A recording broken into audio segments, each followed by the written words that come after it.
Hey guys, welcome back to my channel. It is True Crime Tuesday yet again, and today we will be talking about a very time-sensitive case as it is an ongoing investigation. Today we will be talking about the mysterious disappearance of Jovelyn Galleno. Also, unlike my usual videos where I sit here and do my makeup while I tell you about the timeline of events, I won't be doing my makeup on camera today because I really want to get this information out there in hopes of helping find this girl. Now, having that said, let's dive into this case.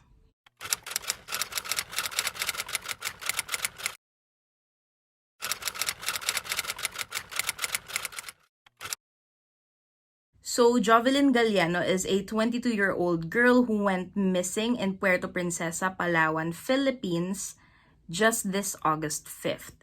She is a third-year criminology student who is also working as a sales lady at a boutique in a popular mall, Robinson's Place, Palawan. Now, as I have mentioned, she was last seen and heard from on August 5th after she finished her shift.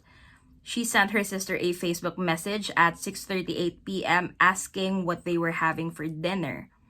She also told her sister that she hasn't gotten her pay yet for that cutoff because her boss wasn't around. Now, according to her sister, Jovelyn asking any of her family members what they were having for dinner was usually a sign indicating that she was now on her way home. However, after having that short exchange on Facebook Messenger, Jovelyn stopped responding and never arrived home. Her sister also mentioned that the mall wasn't too far away from where they lived and that Jovelyn would usually arrive home at around 7 to 8 p.m., depending on the traffic. However, she still wasn't home by 8:30. And since she stopped responding to Facebook and text messages, one of her sisters decided to call her at around 9 p.m. And whoever was holding Jovelyn's cell phone took this call, answered it, but never uttered a word. So we do not know if Jovelyn was holding her phone or another person was. Now, since this was really out of character for Jovelyn, this really worried her entire family. So that same night, they decided to go to the local authorities and report her as missing. And the PNP, or the Philippine National Police, got involved in this case very quickly because unfortunately, there has been a surge on human trafficking cases all over the country recently. Now, on the late evening of August 5th, a missing persons report was filed, and the very next day, the authorities requested for CCTV footage in hopes of getting a glimpse of Jovelyn's last few steps before she went missing.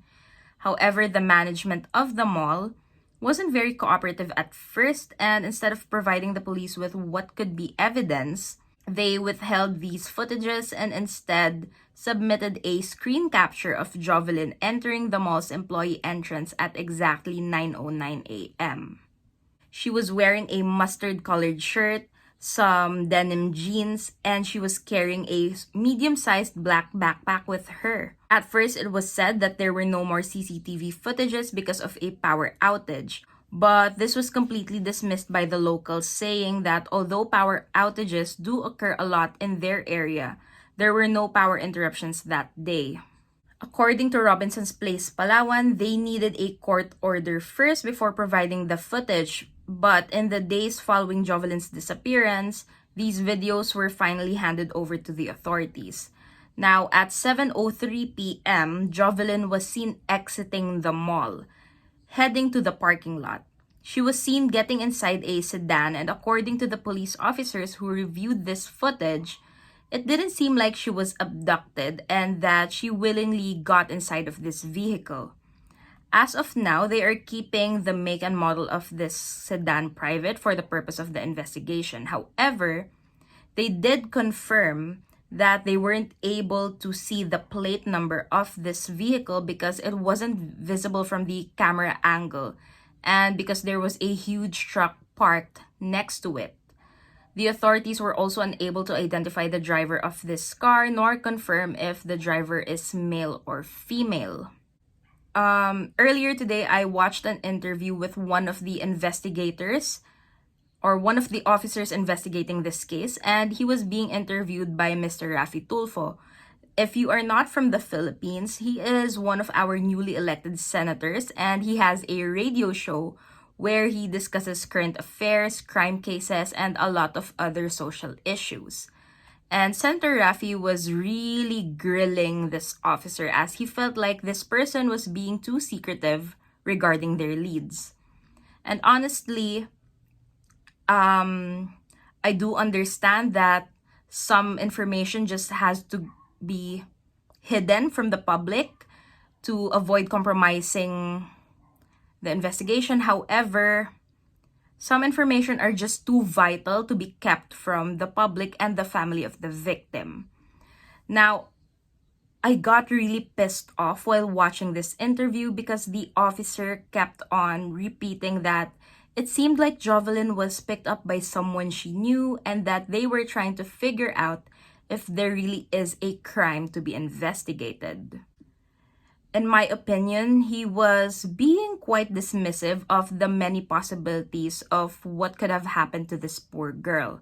Now, there have been rumors and various theories from the public saying that maybe Jovelyn just ran away, maybe she just eloped with someone, but her family did confirm that she is not seeing anyone at the moment. They also hacked into her different social media accounts and found no evidence of any romantic relationship. And as someone who has watched tons of content regarding abduction cases, yeah, sure, maybe Jovelyn got into this car on her own will, and she probably knows this person inside the car. She probably knows the driver. But that does not dismiss the possibility that there still could have been foul play involved, because none of us knows what happened next. None of us knows what happened to her after getting inside this vehicle. So I don't really appreciate how this officer kept on repeating that they're still trying to figure out if there really was a crime to be investigated. Authorities are currently looking at different angles based on the very little evidence that they do have.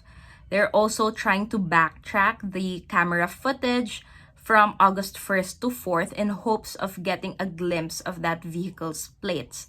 Because according to the officer, it also seemed like Jovelyn was driven to her work that morning by this car. However, the authorities are not entirely sure if she was. That's why they're trying to backtrack CCTV footage from previous days. Now, here are some other theories from the public. So we already know the first one being the runaway/elopement theory, which is possible but mostly unlikely according to her family. The second is possible abduction due to human trafficking. And as I have mentioned, more and more girls and children have gone missing this year. There were also a lot of failed abduction attempts reported all over the country. Now, the third theory is very, very far-fetched, but this is what really caused this case to go viral in the first place. And it has something to do with an old yet still very popular local urban legend. Now, this urban legend says that the owners of Robinson's Corporation had twins. One of them being Robina Gokongwei-Pe, a very successful businesswoman, and the twin being a snake man. So I'll show you guys a photo of the snake man here. And now this supposed twin of Miss Robina was said to be the cause of their empire's success due to the luck that he brought to their clan. And this snake man, according to legends, has a penchant for beautiful women and that he is hidden in the basement or a secret room in their malls. So he would be moved from one branch to another. If you're not from the Philippines, Robinson's malls are everywhere. They have hundreds of branches. Anyway, they say that the snake man takes girls from dressing rooms and keeps them captive. Now, I won't go into any further detail about this because I am planning to cover this urban legend in one of my videos on October for Halloween. But Some people believe that maybe the snake man took Jovelyn and is keeping her captive inside Robinson's Place, Palawan. And the reason why people think that Jovelyn is being held captive inside the mall by the snake man is because, as I've mentioned earlier, they gave a screen capture of her entering the mall, but it took a while before they released the CCTV footage of her exiting.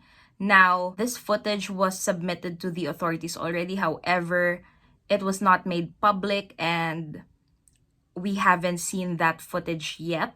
And now that the authorities were able to confirm that there was a sighting of her exiting the mall, this crazy theory has now been debunked officially. And that is actually all the information that I have on this case so far. I will give you guys an update once I know more details. And that's pretty much it for today's video. Please take care and stay vigilant always.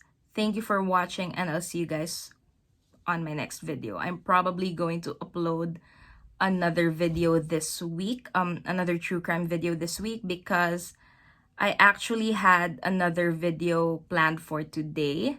However, I find this one more important. I'll see you guys maybe tomorrow.